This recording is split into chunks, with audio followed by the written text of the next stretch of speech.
Finally on Hawaii News Now, a man who terrorized a young woman in East Oahu 6 years ago is getting out of prison. His victim says that is not right. The woman who asked that we show her face and use her name testified she did not approve of the plea agreement and sentence. Arlen Kawano has her emotional testimony.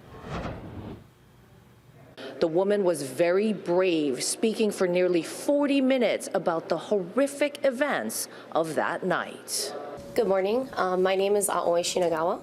The 28-year-old Big Island teacher did not hold back, telling the court a plea deal for her attacker, Quale Joseph, is not appropriate. I stand before you not only to share the ways this horrific crime has traumatized and continues to impact me, but also to share the way the judicial process has failed me over and over again.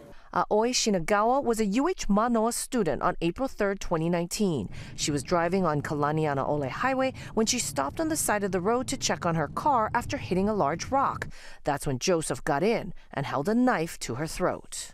Instead of simply robbing me of my vehicle or robbing me of my belongings, the defendant also chose to hold me hostage and used this as an opportunity to repeatedly sexually assault me. He tied her hands and legs, gagged her, and after 4 hours, took her to the ocean to drown her. She fought back until he let her go. Joseph was charged with crimes including kidnapping, attempted murder, and multiple counts of sex assault. But in the plea deal, all the sex crimes were dropped. I was informed the police mishandled the investigation and the ID was possibly going to be thrown out.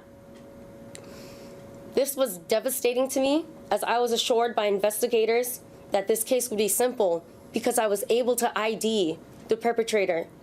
And I was assured that they were going to go for the maximum 25-year sentence. She found out 2 weeks ago the plea deal means Joseph will be released for time served and given probation. A plea resolution was reached in this case, not because this case doesn't warrant the maximum sentence possible, but for reasons that have nothing to do with Aoi and do not take away from the absolute horror that Aoi experienced that night.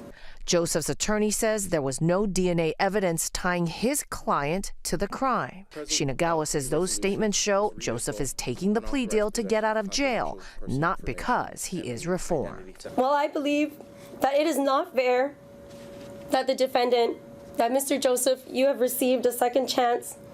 I really do hope that this awakens humanity in you and that you feel guilt and remorse for all of the suffering you've caused me and my family. I really hope this is the wake-up call. You need to choose a better life. I'm Lynn Kawano, Hawaii News Now.